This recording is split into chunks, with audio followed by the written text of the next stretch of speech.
बिस्मिल्लाहिर्रहमानिर्रहीम। अस्सलाम वालेकुम। मैं हूं सखी बादशाह और आप लोग देख रहे हैं SB ज़ूलॉजिस्ट। हमने जेनेटिक्स का कोर्स स्टार्ट किया हुआ है। आज हम इंशाल्लाह पढ़ेंगे मेंडेलियन जेनेटिक्स, लेकिन इससे पहले हम पढ़ेंगे कि हमारे पास मेंडल कौन था। कुछ मेंडल के बारे में पढ़ते हैं। पहले हम ये पढ़ते कि हमारे पास मेंडल जो है, मेंडल को हम कहते हैं कि फादर ऑफ जेनेटिक्स है। Mendel is the father of genetics. ठीक है। अगर मेंडल की उसकी बात करें कि ये हमारे पास कहां पर पैदा हुआ, कब पैदा हुआ, तो मेंडल जो है वो हमारे पास उसकी बर्थ को अगर हम देखें, पैदाइश को अगर हम देखें, तो वो 22 जुलाई 1822 ईस्वी को एक कंट्री जिसका नाम है ऑस्ट्रिया, उसका एक विलेज है वो है हेजेंडॉर्फ, वहां पर वो क्या हुआ, पैदा हुआ। तो एक कंट्री है जिसका नाम है ऑस्ट्रिया, वहां पर एक विलेज है जिसको हम कहते हैं हेजेंडॉर्फ, वहां पर ये पैदा हुआ मेंडल। उसके वालिद का नाम था एंटोन मेंडल। फादर नेम जो था हमारे पास वो था एंटोन मेंडल। एंटोन मेंडल जो था वो हमारे पास एक फार्म का क्या था, हमारे पास ओनर था, ओनर ऑफ ए फार्म। ठीक है। अगर हम मेंडल की ग्रेजुएशन की बात करें, मेंडल की ग्रेजुएशन की बात करें तो 1840 ईस्वी में एक इदारा था जिसका नाम था जिम्नेशियम, वहां से मेंडल ने क्या की, ग्रेजुएशन की।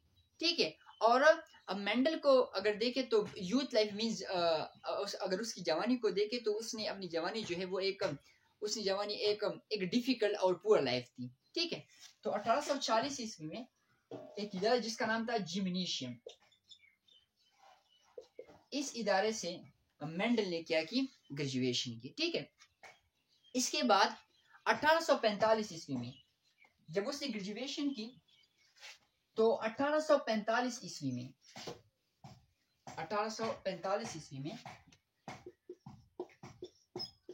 1845 ईस्वी में उसने हमारे पास अगस्टीनियम मोनेस्ट्री जो है वहां पर वो क्या हुआ, एडमिट हुआ।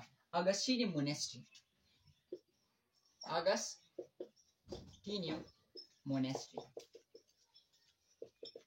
मेंडल ने जब ग्रेजुएशन की तो 1845 ईस्वी में एक हिस्टोरिकल प्लेस है जिसको हम कहते हैं मोराविया। मोराविया में एक और हमारे पास इलाके जिसको हम कहते हैं, या एक प्लेस है जिसको हम कहते हैं ब्रन, वहां पर एक चर्च था, चर्च जिसको हम कहते हैं अगस्टीनियम मोनेस्ट्री। वहां पर मेंडल एडमिट हुआ और वहां पर क्या अपनी जो ड्यूटीज है वो अपनी ड्यूटीज वहां पर सरंजाम देता था। तो वहां पर कहां पर था, Moravia. he admitted in Augustinian monastery in Bran at Moravia में एक चर्च था। ठीक है। अब ग्रीगर मेंडल, ये मेंडल का जो नेम है ग्रीगर मेंडल, ये ग्रीगर नेम जो है ये इसको मोराविया में मिला। मेंडल का जो ग्रीगर नेम, ये ग्रीगर वर्ड जो है जो मेंडल को मिला है ये इसको मोराविया में मिला है। ठीक है। अब वहां पर वो क्या करता था, अपनी ड्यूटी सरंजाम देता था, लेकिन इसके साथ साथ उसका जो इंटरेस्ट था वो नेचुरल साइंसेस में था। वो किस में ज्यादा इंटरेस्ट लेता था, वो नेचुरल साइंसेस में ज्यादा इंटरेस्ट लेता था। नेचुरल साइंस किसे कहते हैं, हमारे पास हमारे पास क्या है, साइंस है जिसमें हम फिजिकल वर्ल्ड की स्टडी करते हैं, उसके फिनोमेना की स्टडी करते हैं। जैसे कि हम यहाँ पर स्टडी करते हैं बायोलॉजी, इसमें बायोलॉजी आता है, फिजिक्स, हमारे पास जियोलॉजी एटसेट्रा। ठीक है। केमिस्ट्री वगैरह। ठीक है। तो इसमें मींस हम इसमें एनर्जी, मैटर और उसके दरमियान जो रिलेशनशिप है उसकी स्टडी करते हैं। ठीक है। अब हमारे पास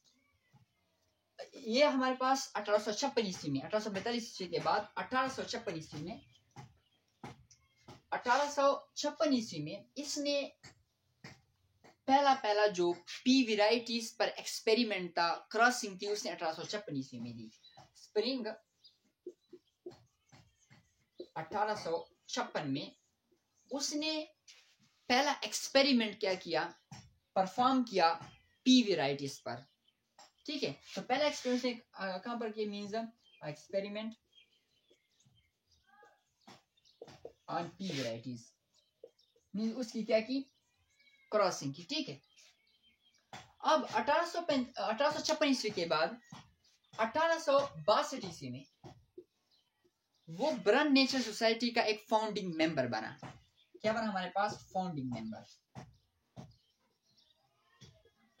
मेंबर बना ब्रन नेचर सोसाइटी का, ठीक है। और हमारे पास हमारे पास 1865 ईस्वी में उसने इस जो सोसाइटी थी ब्रन नेचुरल सोसाइटी, इसको इसने पहला लेक्चर दिया 1865 ईस्वी में। He delivered a first lecture on plant hybridization experiment to Brunn natural society, ठीक है। हमारे पास फरवरी 8 1866 ईस्वी में उसने जो पी प्लांट पर जो काम किया था, उसने जो क्रॉसिंग की थी, उसने जो एक्सपेरिमेंट की थी, उसने कहां पर पब्लिश की, ब्रन नेचुरल सोसाइटी के वॉल्यूम 4 में उसने क्या की,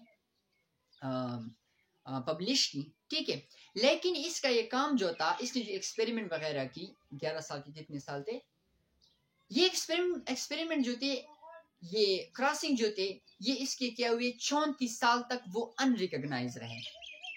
किसी साइंटिस्ट ने भी उस पर इतनी खास तवज्जो नहीं दी। 34 साल तक उसका ये काम यूं कह ले कि हमारे पास क्या रहा, अनरिकॉग्नाइज रहा। अब क्या रीजन थी उसके काम की, वो रीजन हम लिखेंगे कि व्हाट आर द रीजन, या व्हाई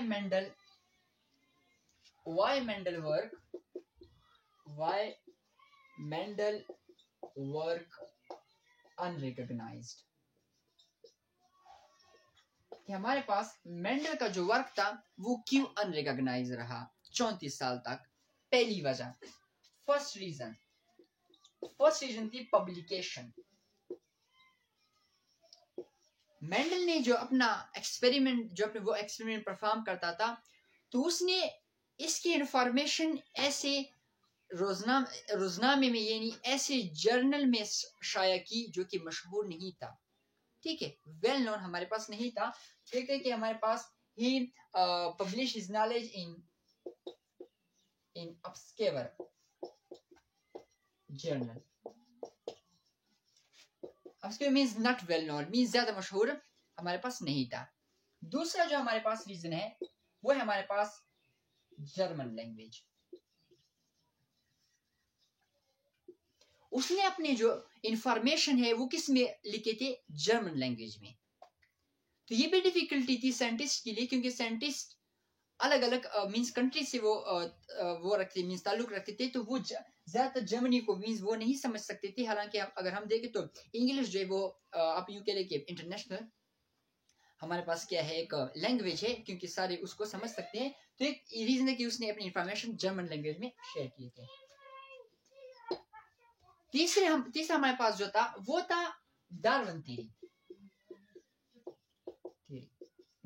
इसका क्या, इसका मतलब ये कि वहां उस टाइम के जो साइंटिस्ट थे, उस टाइम के जो हमारे पास साइंटिस्ट थे, मेंडल का वर्क उन्होंने क्या किया, नोटिस नहीं किया। क्यों नोटिस नहीं किया, इसलिए नोटिस नहीं किया क्योंकि वो किस में मसरूफ थे, वो डार्विन थ्योरी में मसरूफ थे, ठीक है। चौथे हमारे पास सेटोलॉजिकल बेसिस ऑफ हेरिडिटी। इसका क्या मतलब है, उस टाइम के साइंटिस्ट जो थे वो इस बात से क्या थे, इग्नोरेंट थे, मींस उसको ये बात मालूम नहीं थी कि what is cytological basis of heredity.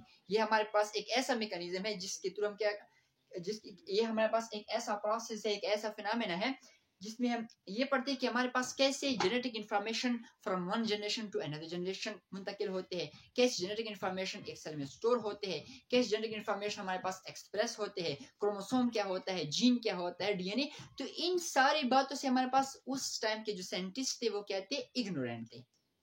क्योंकि मेंडल का जो वर्क था वो एक कम्प्लेक्स वर्क था, वो उसके जहनों से हमारे पास कि फार अहेड था, एक आगे था, ठीक है, एक मॉडर्न था उस टाइम के साइंटिस्ट के लिए, ठीक है। एक बात तो यही है। 5 है हमारे पास, वो है statistical analysis of experimental data.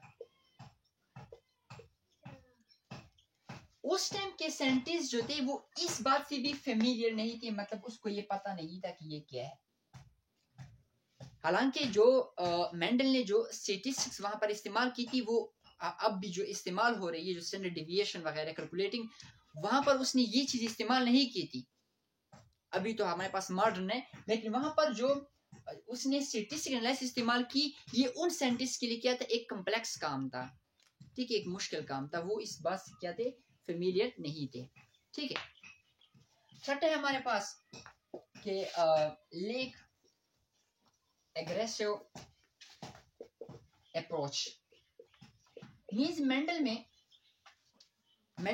ये वाली जो एबिलिटी नहीं थी, means lake aggressive approach. Means Mendel जो जिसने अपना एक्सपेरिमेंट किया, उस इंफॉर्मेशन जो वो अपनी इंफॉर्मेशन ज्यादा प्रमोट नहीं कर सका, ठीक है। तो इस वजह से इसका जो ये वर्क था वो 34 साल तक का क्या रहा, अनरिकॉग्नाइज रहा। 1900 में हमारे पास जो मेंडल की डेथ है वो 1884 ईस्वी में है। डेथ जो है मेंडल की वो 1884 में हुई। उसका वो कितनी एज में हमारे पास डाइड हुआ, वो 62 एज में था, ठीक है। लेकिन 1900 की अगर बात की जाए तो वहां पर तीन साइंटिस्ट थे, जिसका नाम था ह्यूगो डी व्राइस, एक साइंटिस्ट ये था। दूसरा साइंटिस्ट था हमारे पास इरिक वॉन टैशमार्क, एक था। तीसरा था हमारे पास कार्ल कोरेंस। ये इन तीन साइंटिस्ट ने इंडिपेंडेंटली काम किया। जब उन्होंने ये काम किया तो इन्होंने मेंडल का जो वर्क है वो रीडिस्कवर किया, ठीक है। और हमारे पास साइंटिस्ट जो था बेटिसन, जिन्होंने जेनेटिक्स का जो हमारे पास जेनेटिक्स का नेम दिया है वो बेटिसन ने दिया है, ठीक है। तो इस साइंटिस्ट ने क्या किया, मेंडल का जो वर्क था वो कंफर्म किया कि हाँ ये हमारे पास ठीक है, और उसने कुछ एक्सपेरिमेंट की, ठीक है। तो कुछ एक्सपेरिमेंट से, प्लांट हाइब्रिडाइजेशन से उसने मेंडल के वर्क को क्या किया, कंफर्म किया। तो ये था हमारे पास why Mendel work was unrecognized. हमारे पास अगले लेक्चर में इंशाल्लाह पढ़ेंगे कि why Mendel selected pea plant for experiment. तब तक के लिए अल्लाह हाफिज।